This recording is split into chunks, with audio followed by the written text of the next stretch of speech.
हरे कृष्णा। आज हम आपको सुनाएंगे अजा एकादशी के संपूर्ण व्रत कथा। आपसे प्रार्थना है कि ये कथा अंत तक अवश्य सुने, क्योंकि अधूरी कथा सुनने से पाप लगता है। और कथा शुरू होने से पहले हमारे चैनल को सब्सक्राइब करके एक बार कमेंट्स में दिल से जय श्री लक्ष्मी नारायण जरूर लिखें। तो आइए अब शुरू करते हैं भाद्रपद मास कृष्ण पक्ष की अजा एकादशी के संपूर्ण व्रत कथा। भगवान श्री हरि, विष्णु और माता लक्ष्मी इस कथा को अजा एकादशी के दिन सुन रहे सभी भक्तों पर अपनी विशेष कृपा बरसाएं और उनकी सभी मनोकामनाएं पूरी हों। श्री गणेशाय नमः। एक बार महाभारत काल यानी द्वापर युग में पांडु पुत्र धनुर्धर अर्जुन ने भगवान श्री कृष्ण से पूछा, हे पुंडरीकाक्ष श्री कृष्ण, मैंने श्रावण मास शुक्ल पक्ष की एकादशी अर्थात श्रावण पुत्रदा एकादशी व्रत का सविस्तार वर्णन आपके श्री मुख से सुना। अब आप कृपा करके मुझे भाद्रपद माह के कृष्ण पक्ष की एकादशी के विषय में भी बतलाइए। इस एकादशी का क्या नाम है तथा इसके व्रत का क्या विधान है? इसका व्रत करने से किस फल की प्राप्ति होती है? तब परम भगवान श्री कृष्ण ने मधुर मुस्कान के साथ अर्जुन को भाद्रपद मास की अजा एकादशी की कथा सुनाते हुए कहा कि हे कुंती पुत्र, भाद्रपद मास के कृष्ण पक्ष की एकादशी को अजा एकादशी कहते हैं। इसका व्रत करने से सभी पाप नष्ट हो जाते हैं। इस लोक और परलोक में मदद करने वाली इस एकादशी व्रत के समान संसार में कोई दूसरा व्रत नहीं है। अतः हे अर्जुन, अब तुम ध्यान पूर्वक इस एकादशी की कथा और महत्व का श्रवण करो। पौराणिक काल में भगवान श्री राम के वंश में अयोध्या नगरी में एक चक्रवर्ती राजा हरिश्चंद्र नाम के राजा हुए थे। राजा हरिश्चंद्र अपनी सत्यनिष्ठा और ईमानदारी के लिए प्रसिद्ध थे। एक बार स्वर्ग लोक के देवताओं ने राजा हरिश्चंद्र की परीक्षा लेने की योजना बनाई। एक बार राजा हरिश्चंद्र ने अपने स्वप्न में देखा कि ऋषि विश्वामित्र ने उनका सारा राजपाट ले लिया है। विश्वामित्र ऋषि ने उनका सारा राजपाट दान में मांगा है। अगली ही सुबह ऋषि विश्वामित्र वास्तव में राजा हरिश्चंद्र के द्वार पर आकर कहने लगे, तुमने स्वप्न में मुझे अपना राज्य दान कर दिया था। तब राजा हरिश्चंद्र ने सत्यनिष्ठ व्रत का पालन करते हुए अपना संपूर्ण राज्य विश्वामित्र मुनि को सौंप दिया। इसके बाद दान के लिए दक्षिणा चुकाने हेतु राजा हरिश्चंद्र को पूर्व जन्म के कर्म फल के कारण पत्नी, बेटा एवं खुद को बेचना पड़ा। राजा हरिश्चंद्र को एक डोम ने खरीद लिया जो शमशान भूमि में लोगों की अंतिम क्रिया दाह संस्कार का काम करवाता था। राजा हरिश्चंद्र स्वयं एक चांडाल के दास बन गए। राजा हरिश्चंद्र ने उस चांडाल के यहाँ अंतिम यात्रा का वस्त्र लेने का काम करना शुरू कर दिया, किंतु राजा हरिश्चंद्र ने इस आपत्ति के काम में भी अपने सत्य और धर्म का साथ नहीं छोड़ा। राजा हरिश्चंद्र की पत्नी का नाम तारामती था और उनके पुत्र का नाम रोहिताश्व था। एक दिन राजा हरिश्चंद्र के पुत्र रोहिताश्व को एक सांप ने डस लिया, जिससे अल्पायु में ही उसकी जीवन लीला का समापन हो गया। लेकिन उसकी माता और राजा हरिश्चंद्र की रानी तारामती के पास उस बालक के अंतिम यात्रा तक के पैसे नहीं थे। तारामती किसी तरह दुखी मन से अपने पुत्र की देह को गोद में उठाकर शमशान घाट पहुंची। लेकिन शमशान पहुंचते ही राजा हरिश्चंद्र ने तारामती से शमशान का कर मांगा, क्योंकि शमशान भूमि का सेवक होने के कारण उस समय यही राजा हरिश्चंद्र का कर्तव्य था।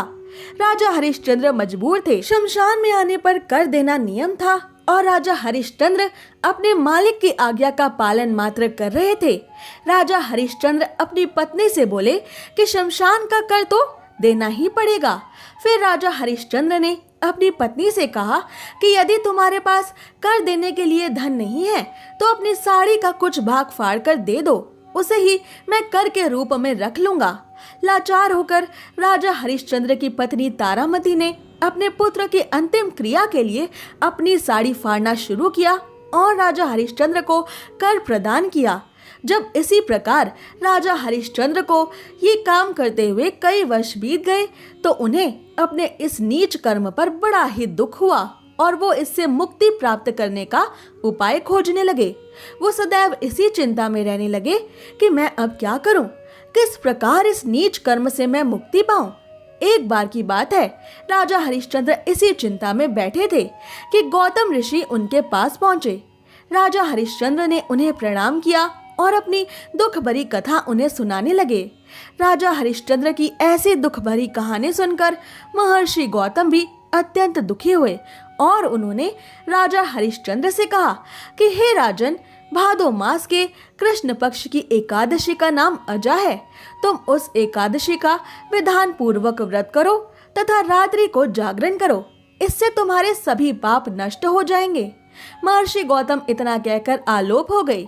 तब अजा नाम की एकादशी आने पर राजा हरिश्चंद्र ने महर्षि गौतम के कहे अनुसार विधान पूर्वक अजा एकादशी पर उपवास तथा रात्रि जागरण किया। इस व्रत के प्रभाव से राजा हरिश्चंद्र के सभी पाप कष्ट नष्ट हो गए। उस समय स्वर्ग में नगाड़े बजने लगे और पुष्पों की वर्षा होने लगी। राजा हरिश्चंद्र ने अपने सामने त्रिदेवों यानी ब्रह्मा जी, विष्णु जी और भगवान भोलेनाथ यानी महेश जी को तथा देवेंद्र यानी इंद्र को खड़ा हुआ पाया। बाकी सभी देवी देवता भी वहीं मौजूद थे। उन्होंने अपने पुत्र रोहिताश्व को भी जीवित देखा, जिसका अंत बहुत पहले ही हो गया था, तथा राजा हरिश्चंद्र ने अपनी पत्नी को भी राजसी वस्त्रों और शाही आभूषणों से परिपूर्ण देखा। अजा एकादशी व्रत के प्रभाव से राजा हरिश्चंद्र को पुनः अपने राज्य, धन संपत्ति, सुख सुविधाओं और वैभव की प्राप्ति हुई। वास्तव में गौतम ऋषि राजा की परीक्षा लेने के लिए ये सब कौतुक कर रहे थे। वो गौतम ऋषि साक्षात स्वर्ग लोक में विराजमान देवताओं की इच्छा से प्रेरित थे, परंतु अजा एकादशी के व्रत के प्रभाव से ऋषि द्वारा रची गई सारी माया समाप्त हो गई और अंत के समय में राजा हरिश्चंद्र अपने परिवार सहित स्वर्ग लोक को चले गए। अजा एकादशी की इस कथा को समाप्त करते हुए परम भगवान श्री कृष्ण अर्जुन और सम्राट युधिष्ठिर से बोले कि हे राजन, ये सब अजा एकादशी के व्रत का ही प्रभाव था।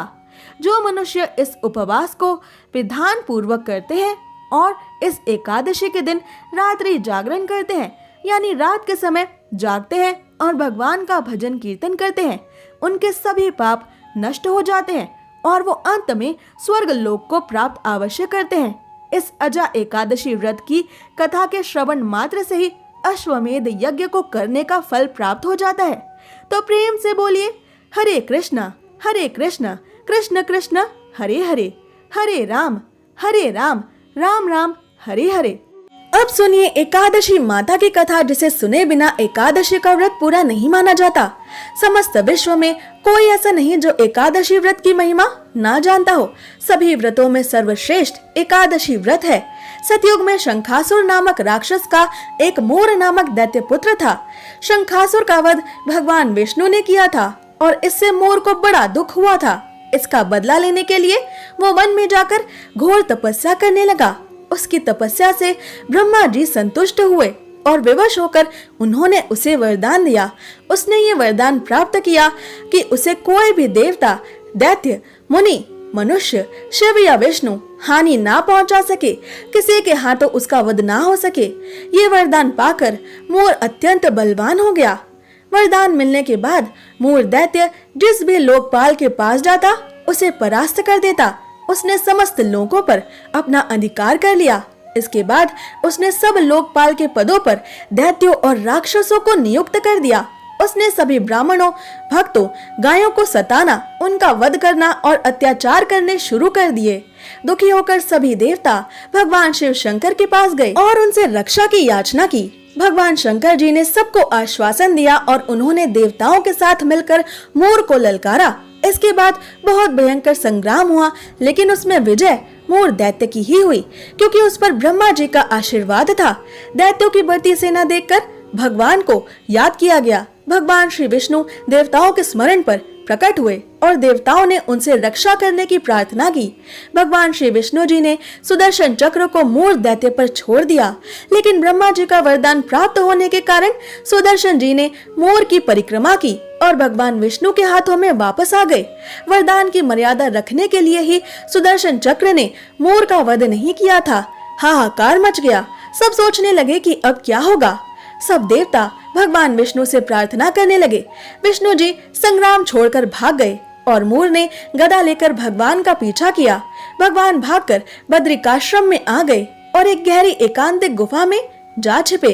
मोर ने गुफा में प्रवेश करके दहाड़ लगाई कि कहाँ है भगवान विष्णु। भगवान विष्णु थक गए थे, उन्हें नींद आने लगी और वो सो गए।